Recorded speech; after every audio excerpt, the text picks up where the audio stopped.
Pun dia sangat... Apa ada rasa sakit? Tidak. Terima.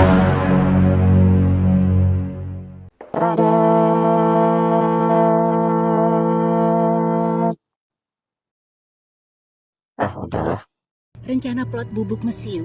Kisah dimulai di abad pertengahan, tepatnya pada abad ke-16, tanggal 5 November, di mana seorang legend, Guy Fawkes, yang terkenal di Britania Raya, memulai upaya melancarkan kudeta terhadap pemerintahan yang zalim dengan meledakkan sebuah gedung parlemen. Namun sayangnya, rencananya gagal dan berhasil ditangkap oleh aparat setempat, sehingga akhirnya pemerintah menjatuhkannya hukuman mati, tepatnya pada tanggal 5 November, di mana tanggal itu akan memberi makna dan inti dari cerita agar kita tak lupa dengan tanggal 5 November. Sebuah pemikiran. Kau tidak bisa, tapi seorang pria. Singkat cerita, beberapa tahun kemudian, terlihat seorang wanita bernama Evie sedang terburu-buru pergi ke sebuah tempat, di mana sayangnya pada malam itu pemerintah memberlakukan jam malam, dan bagi siapapun warga yang melanggarnya akan ditahan dan dipenjara. Sial bagi Evie, dia malah ketahuan dan ditangkap oleh polisi rahasia bernama Fingerman. Tapi bukannya langsung menahan, para oknum itu ingin melakukan wig. Kau akan jadi orang dengan tubuh paling nyeri. Namun untungnya seorang bertopeng datang, bukan Batman dan bukan juga Spider-Man, tapi orang biasa yang memakai topeng Guy Fawkes bernama V saja. Dengan gagah berani datang, berdedikasi tinggi, berkarisma, ganteng pula, dan satu lagi tidak mempunyai niat. Wig.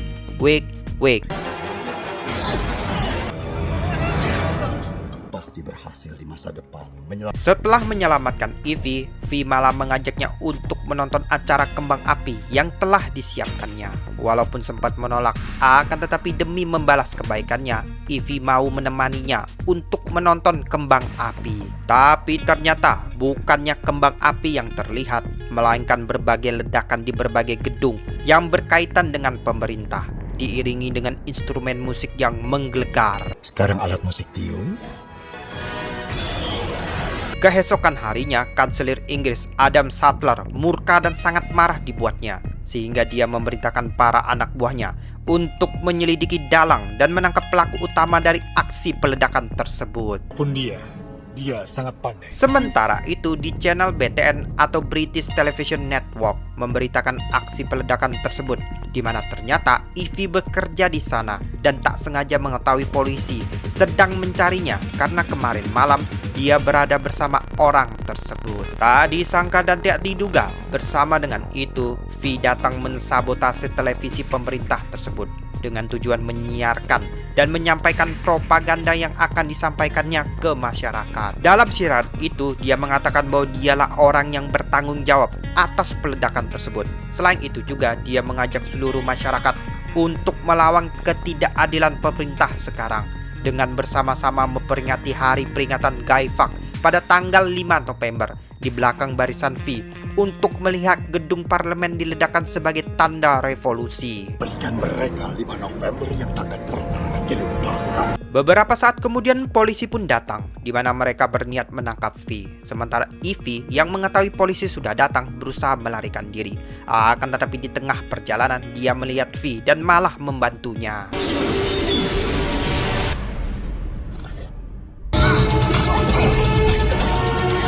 Singkat cerita, Evie pun sadar, di mana terlihat dia merasa bingung, tapi ternyata dia berada di rumah V.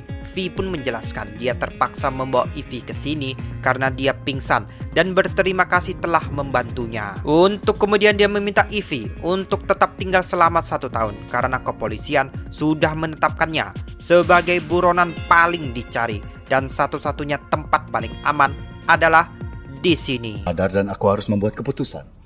Aku harus tinggal di sini selama setahun. Lantas setelah itu dia pergi ke kediaman Louis Prothero, seorang kepala propaganda pemerintah, di mana ternyata V dan dia sudah saling mengenal setelah V mengatakan Larkin Detention Center, dan timbullah sebuah pertanyaan, siapakah dia dan apa tujuannya? Itu dari Natal masa lalu. Kematian yang tenang dalam titik. Di sisi lainnya, setelah kematian salah satu pejabat, detektif bernama Fish mencoba menggali beberapa informasi tentang masa lalu pejabat tersebut. di mana informasi yang dia dapatkan, Luis Protero pernah menjabat di sebuah penjara Larkin Detention Center. Untuk kemudian dia menanyakan hal itu ke salah satu jenderal. Ternyata dia tidak mengingat apapun tentang tempat itu. Bahkan catatan tentang tempat tersebut sudah dimusnahkan, sehingga tidak ada seorang pun yang mengetahuinya. Aku tak bisa mengingat nama yang spesifik, tapi jika kau lihat catatan. Oleh karena itu, Fish pergi ke kantor pajak untuk meminta beberapa berkas tentang tempat tersebut. Keesokan paginya, akhirnya Ivy mulai membuka dirinya, di mana dia menyampaikan ingin membantu V dalam mencapai tujuan. V yang tidak curiga lalu memintanya untuk menyamar sebagai wanita pengencrot agar merayu seorang bernama Lily Man. Pada saat itu, bukannya membantu, Ivy malah memanfaatkan hal tersebut untuk melarikan diri. Namun di satu sisi, V berhasil menghabisi targetnya tersebut. Tolong, ampuni aku. Oh, tidak malam ini. Untuk kemudian terlihat Ivy bersembunyi di tempat bosnya bernama Gordon, di mana Gordon tanpa pikir panjang mempercayai dan membantunya menyembunyikan di rumahnya. Bukan hanya itu saja, karena sudah mempercayai satu sama lain, Gordon tidak ragu menunjukkan beberapa koleksinya yang ternyata sudah dilarang pemerintah. Terima kasih, Gordon. Sementara itu, kita melihat Fish pergi ke sebuah rumah sakit untuk menanyakan hasil autopsi, di mana sang dokter bernama Dayla mengatakan kedua korban mengalami kematian yang sama karena sebuah racun. Tak lama rekan Fish mendapatkan informasi tentang orang-orang yang bekerja di Larkin Detention Center, di mana ternyata orang-orang yang ada di data tersebut, beberapa di antaranya telah dibunuh oleh V. Namun ketika memeriksa lebih detail, ada satu orang bernama Dr. Diana Stanton. Terlihat dia tidak memiliki foto dirinya di dalam data itu. Tapi ketika dia berpikir sejenak, Fish menyadari orang yang baru dia temui tak lain dan tak bukan adalah Dr. Diana Stanton. Ya Tuhan, aku baru saja bertemu dengan... Benar saja, V sudah berada di tempat itu. Delia yang menyadarinya hanya bisa meminta maaf terhadap apa yang telah dilakukannya kepada V. Mendengar permintaan maaf yang tulis tersebut, V akhirnya memberikannya sekuntum mawar dan mengatakan dia akan membunuh Delia tanpa rasa sakit. Apa ada rasa sakit? Tidak.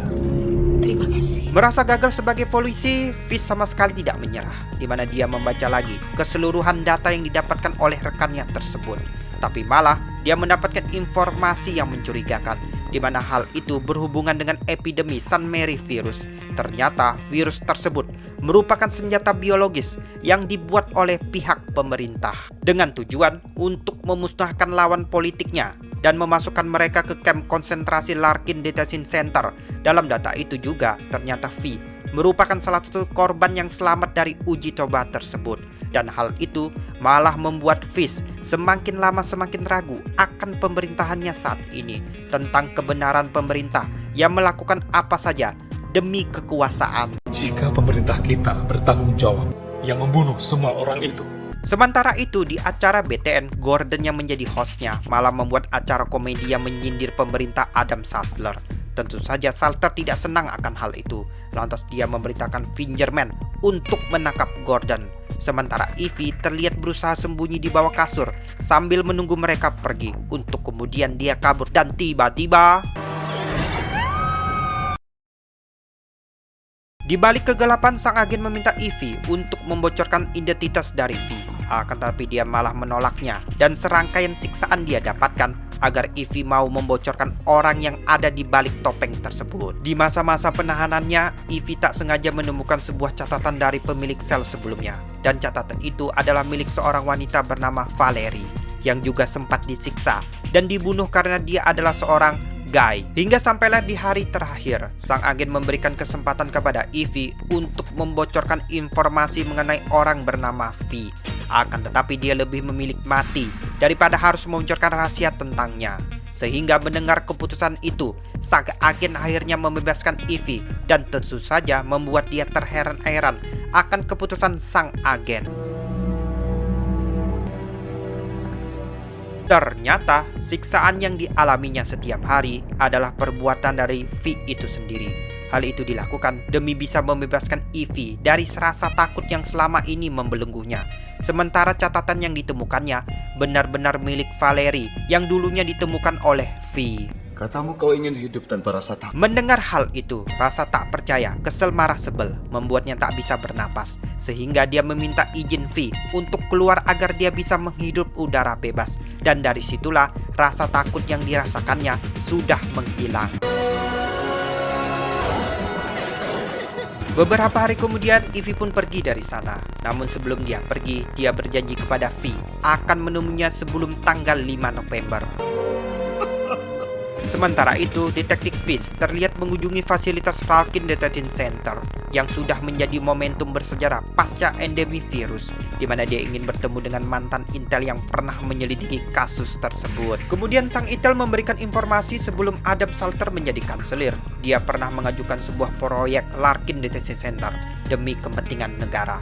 Namun di balik itu, dia menciptakan sebuah virus Sun Mary virus agar dia bisa berkuasa. Sehingga setelah virus itu sempurna, mereka melepaskannya ke berbagai tempat. Hingga beberapa tahun kemudian, setidaknya 100.000 orang tewas. Dan pada saat itu, organisasi teroris dikambing hitamkan sebagai dalang tragedi itu. Bukan hanya itu saja, para petinggi Nosfire berhasil menumbuhkan gelombang ketakutan dan memanfaatkan situasi tersebut untuk menjadikan Adam Salter sebagai kanselir agung. Setelah dia menjabat, Adam Salter mengambil peran dan kendali serta mengambil keuntungan dengan menjual obat penawar yang memang sudah disediakan oleh mereka, karena merekalah yang menciptakan virus itu. Sementara sebuah tugu dibangun untuk menghormati korban mereka. Setelah menceritakan semuanya, sang Intel malah menyarankan Fish untuk mengawasi Creedy selama 24 jam. Rockwood, Namun tak disangka dia malah mendatanginya dan menawarkan kesepakatan untuk membawa Adam Salter kepadanya. Sebagai imbalan, V akan menyerahkan dirinya pada malam tanggal 5 November. Kemudian keesokannya menjelang 5 November, Adam Salter mengadakan rapat dadakan di mana dia memaki semua anggotanya karena gagal menemukan dan menghentikan V. Dan dari sinilah Creedy terlihat jengkel dan bete, sehingga dia menyimpan dendam kepada pemimpinnya tersebut. Kurang anu, Tuan Creedy. Sementara itu terlihat ribuan paket topeng Guy Fawkes didistribusikan ke seluruh penjuru kota, di mana akhirnya rakyat kini sudah mulai meragukan pemerintahan Adam Salter. Hal itu dipicu oleh seorang Fingerman yang telah menembak dan membunuh seorang gadis ketika dia bermain-main menggunakan topeng Guy Fawkes dan melakukan aksi vandalisme anti pemerintahan. Tak lama kemudian tanggal 5 November pun datang, di mana Ivy datang untuk menepati janjinya untuk kemudian V membawanya ke sebuah terowongan bawah tanah, di mana di sana ada sebuah kereta yang dipenuhi dengan bahan peledak. Dan kereta inilah yang dipersiapkan untuk menghancurkan gedung parlemen. Namun keputusan apakah dihancurkan atau tidak ada di tangan Ivy. Kalau pilihan untuk menarik tuas ini bukanlah keputusanku. Sementara itu Adam Salter dengan semangat 45 berusaha meyakinkan masyarakat agar tetap percaya dengan pemerintahannya. Namun sayangnya tidak ada satupun yang menonton, yang menandakan masyarakat tidak percaya lagi dengan pemerintahannya tersebut. Di sisi lainnya, V menemui Creedy untuk menuntaskan kesepakatannya, di mana Creedy membawa Adam Salter sesuai dengan janjinya tersebut, sehingga dia meminta Creedy untuk melakukan. Setelah itu, Creedy meminta V untuk menyerahkan diri dan membongkar identitasnya. Akan tetapi dia malah mengingkari janjinya tersebut, sehingga Creedy yang merasa percaya diri malah menembaknya. Dan pada saat itu juga, tiba-tiba Giliranku.